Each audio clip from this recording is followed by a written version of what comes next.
See that truck up there? I wasn't going to videotape it, but I followed this man for the last 12 miles.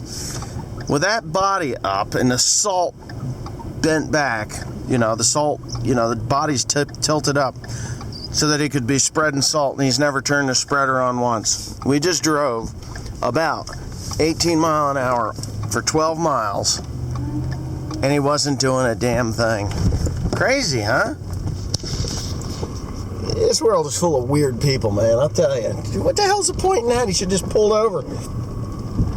Whether he forgot to turn it on or just too stupid to look back and see that his spinner isn't spinning any salt. Nothing. Which I'm grateful for, because I don't think we need salt on the roads personally. But, you know, if you're going to go through the motions, at least make it look good, right? Well, boy, we're feeling some love about hitches today. So we're going to kind of debunk the theory that American-style hitches are shit right here. Okay, so we have a hitch pin, and we have two bolt holes. Those fit like 7/8 inch bolts. Yeah, they're 7/8 inch bolt holes, where a hammer strap would be fitted to that if you needed to do the hammer strap. The weight rating for this hitch is, what the hell is it? It's ridiculous what the weight rating is in this, but it's simplicity at its finest. You have 4 bolts that hold the base of the the base of this right here. 4 bolts that hold that, and it is a swinging style drawbar hitch, so if you want to move it over for PTO work, you can do that. That's lovely, a lovely approach to it. Now, in the back of this hitch, there is another hole that's approximately this size.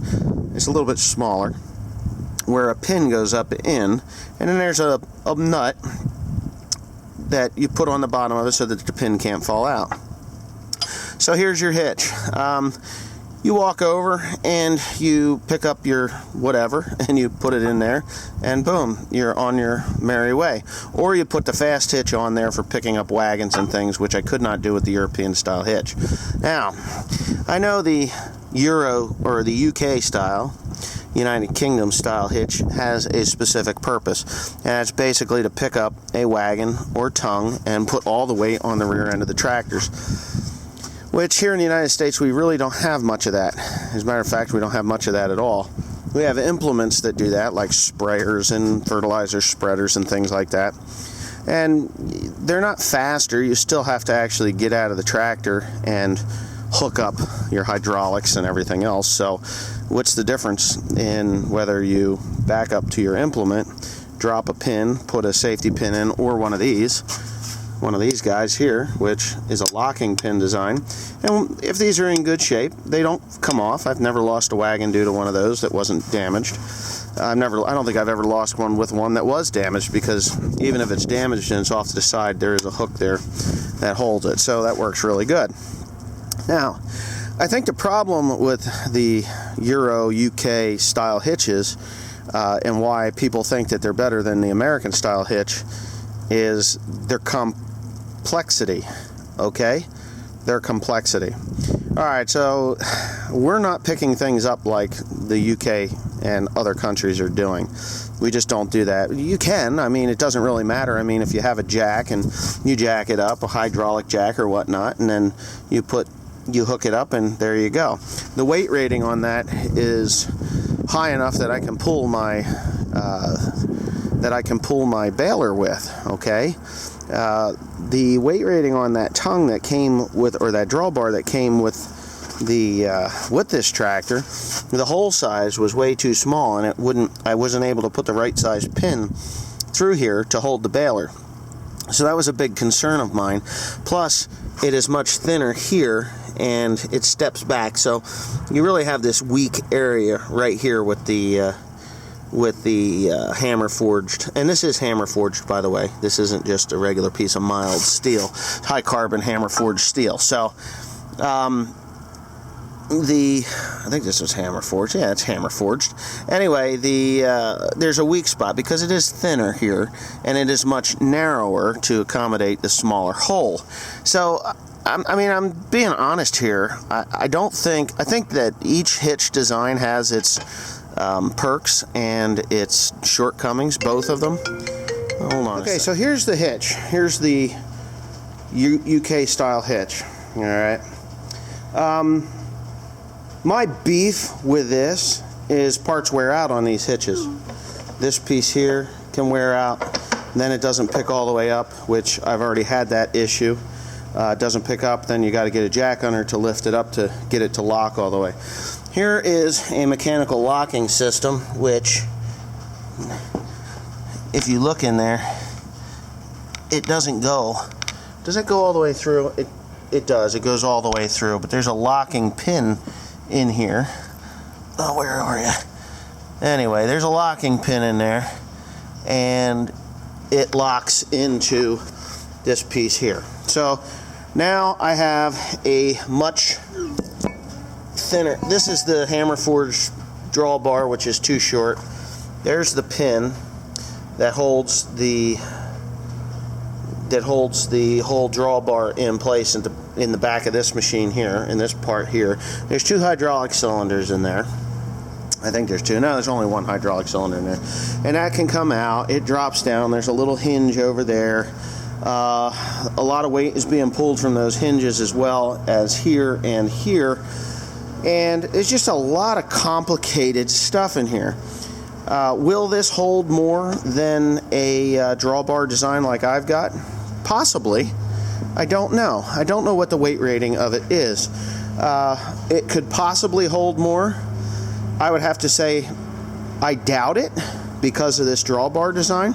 If you look here, see how it steps down? It's kind of thin there. It's not that it's much thinner than the one that's on there, but oh, come on. It's much narrower. So it's narrower probably by 1/2 inch in all. So it's a little anemic at the end there.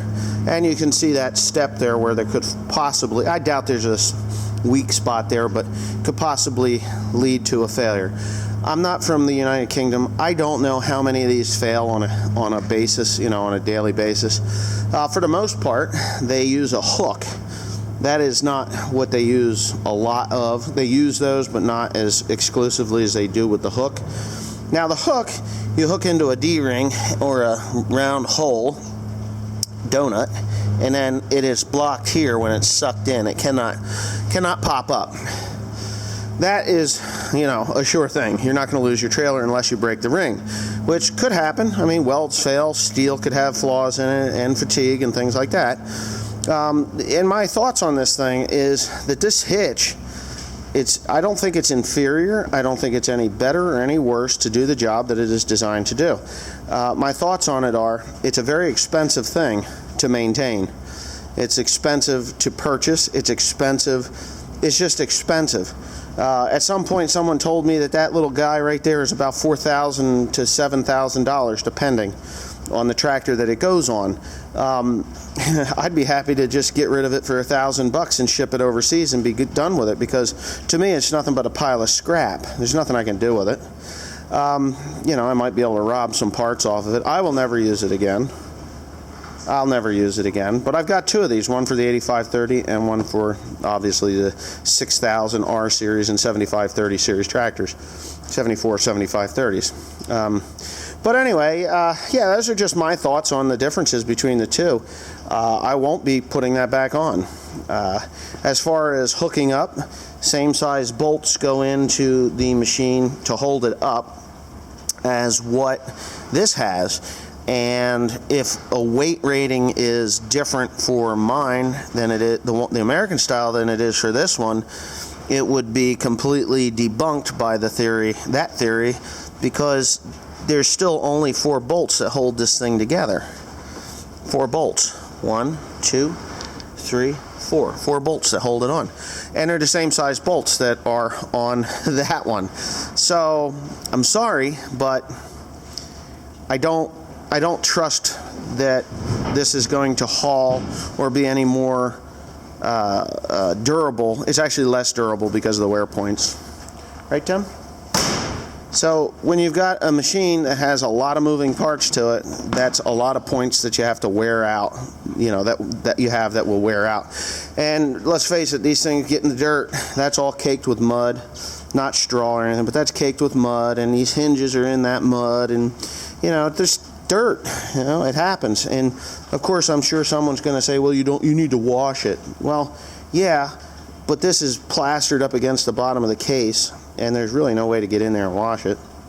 So anyway, I hope that has explained a little bit about the differences, and you know, the shortcomings of this are maintenance. The shortcomings of the American style hitch, I don't know. You can't just back up to something, lift it, and go.